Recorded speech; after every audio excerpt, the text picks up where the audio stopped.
ஐயா ஆசிரமத்தில சுவாமி சிலை இருக்கு. அங்க அந்த சிலை வந்து ஐம்பொன் சிலைன்றது நீங்க சொல்லி தான் எங்களுக்கு தெரியும். அந்த சிலை அந்த உருவான விதம், அது அந்த நிகழ்வு நீங்க கலந்துங்க அந்த விஷயங்கள்லாம் கொஞ்சம் சொல்லுங்க. சுவாமி சிலை ஐம்பொன் சிலை தான். பக்தர்களுடைய நிறைய தங்கங்கள் அதில் இருந்தது, நிறைய வெள்ளி பொருட்கள் அதில் இருந்தது, 5 விதமான உலோகங்கள் அதில் இருந்தது. அந்த சிலையை வந்து வடிவாக்கம் செஞ்சவர் வந்து கலாசாகர் ராஜகோபால்னு ஒருத்தர்.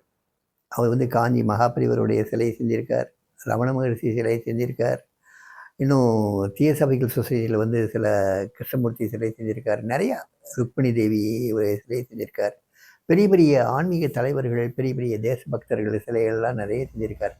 ரொம்ப அனுபவசாலி. சாமிகிட்ட அவர் வரும்போது அவர் வயசு 90. சாமி தன்னுடைய சிலையும் வடிவாக்கம் பண்ணணும், தன் காலத்துக்கு அப்புறம் தன்னுடைய சிலை ஒன்று இருக்கணும்னு நினச்சதுனால, அந்த சங்கல்பம் இருந்ததுனால அவர்கிட்ட அந்த ஆசையை வெளிப்படுத்துகிறார்.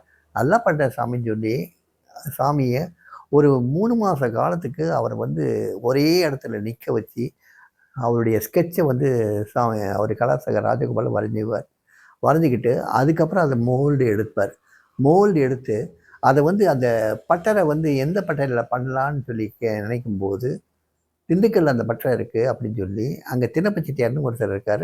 அவர் வீட்டில் தங்கியிருந்து அந்த பட்டறையில் போய் பக்தர்கள் கொடுத்த அத்தனை ஆபரணங்கள், வெள்ளி பொருட்கள், இன்னும் வெண்கலம், எல்லா உலோகங்களும் அந்த 5 உலோகமும் சேர்ந்து அங்கே வந்து சேர்ப்பாங்க.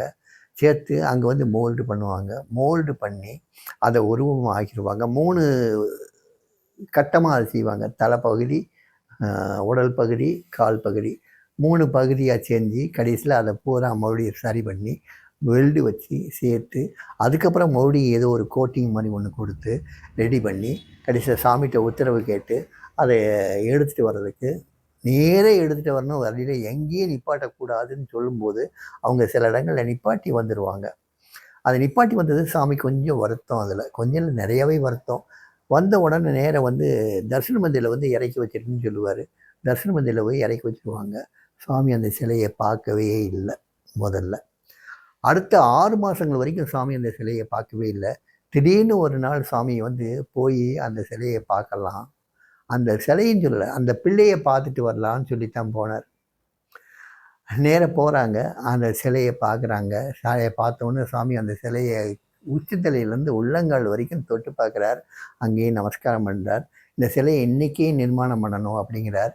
அப்போ இருந்த டெஸ்டி சரின்னு கேட்டு அங்கேயே ஒரு இடத்துல வந்து அந்த இடத்த சாமி குறிப்பிட்ட இடத்துல வந்து அதை நிர்மாணம் பண்ணுறாங்க. அந்த நிர்மாணம் பண்ணதுக்கப்புறம் கொஞ்சம் காலம் கழித்து அந்த சிலை வந்து இந்த ஹாலுக்கு வந்து மையத்தில் இல்லை, அது வந்து ஒரு மாதிரியா இருக்குது, அதை வந்து இன்னொரு இடத்துல வைக்கலான்னு ஒரு எண்ணம் வருது அங்கே உள்ள சில நிர்வாகிகளுக்கு. அது தெரிஞ்ச உடனே சாமி என்ன பண்ணுறாரு, அந்த இடத்த சுற்றி ஒரு 7 அடி சுற்றி எல்லா மண்ணையும் எடுத்து கேர்டர் கொடுத்து காங்க்ரீட் போட்டு அந்த சிலையை நகட்டக்கூட முடியாத அளவுக்கு பண்ணார் அவருடைய நேரடி பார்வையில். என்றைக்குமே ஒரு சிலைக்கு கேர்டர் வந்து கொடுத்துலாம் பண்ண மாட்டாங்க. கேர்டர் கிட்டத்தட்ட 1 2 3 3 3 6 கேர்டர் கொடுத்து அதில் காங்க்ரீட்டை ஃபில்லப் பண்ணி அந்த பீடம் அதுக்குள்ளே இருக்கிற மாதிரி காங்க்ரீட்டை பீடம் கீழே அந்த இதில் இருக்கிற மாதிரி அந்த பீடத்தை அசைக்கக்கூட முடியாத அளவுக்கு பண்ணாங்க. பண்ணி அதை யாரோ ஒருத்தர் மனசில் நினச்சிட்டாங்க. அந்த சிலையை அந்த இடத்துலேருந்து எடுத்து வேறு இடத்துல வைக்கணும்னு நினச்சதுனால சாமி இந்த காரியத்தை பண்ணார். அசைக்கூட முடியாமல் பண்ணார். பண்ணி முடித்ததுக்கப்புறம் அந்த சிலை தான் சகலமும் சொல்லி சாமியே அதுக்கு அபிஷேகம் பண்ணுறார். சாமியே அதுக்கு நமஸ்காரம் பண்ணுறார். எங்களுடைய இது இந்த பிச்சைக்கார சிலையில் இது என்னுடைய அப்பாவுடைய சிலை. This is not this beggar statue, this is my father ஸ்டாச்சுன்னு சொல்கிறார். சொல்லி யார் இப்போ சாமியை பார்க்க வந்தாலும் முதல்ல இந்த சிலையை நமஸ்காரம் பண்ணிவிட்டு வளம் வந்து அதுக்கப்புறம் தான் சாமியை போய் நமஸ்காரம் பண்ண வரலாம். யாராவது நேரடியாக வந்தாங்கன்னா சாமி வந்து அனுமதிக்கிறதே கிடையாது. சிலையை வளம் வந்ததுக்கப்புறம் தான் உள்ள சாமியை பார்க்க போகலாம். ஒரு நாள் சாமி ரொம்ப சிக்கானதுக்கப்புறம் உள்ளே இருக்கார். உள்ளே வந்து ரூமில் இருக்கார். அங்கேருந்து ஹாலை பார்க்க முடியாது, சிலை இருக்கிற இடத்த பார்க்க முடியாது. உள்ளே ரொம்ப சிக்காக இருக்கார். அப்புறம் அவர் அட்டன் பண்ணிக்கிட்டு இருந்த ஒரு பையன் வந்து பக்கத்தில் நிற்கிறான். அந்த பையன்கிட்ட வந்து, தம்பி உள்ளே வந்து யாரோ இந்த பிச்சைக்கார சிலையை வந்து பாதத்தை அமைக்க விட்டுட்ருக்காங்க, அது யாருன்னு பார்த்துட்டு வா அப்படின்னு சொல்கிறாரு. அது ராத்திரி 8 மணி. அப்போ அந்த சமயத்தில் எல்லா கேட்டையும் மூடிடுவாங்க. உள்ளே யாருமே இருக்க முடியாது. இந்த பையனுக்கு ஒரே ஆச்சரியம். அப்படி யார் உள்ளே போக முடியும்? யாரும் போயிருக்க முடியாதே!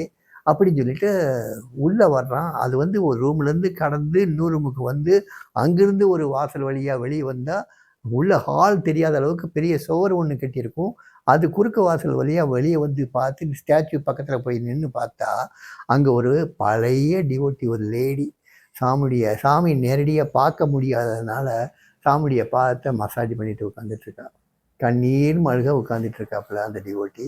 இத பார்த்துட்டு ஒரே ஆச்சரியம் அவனுக்கு.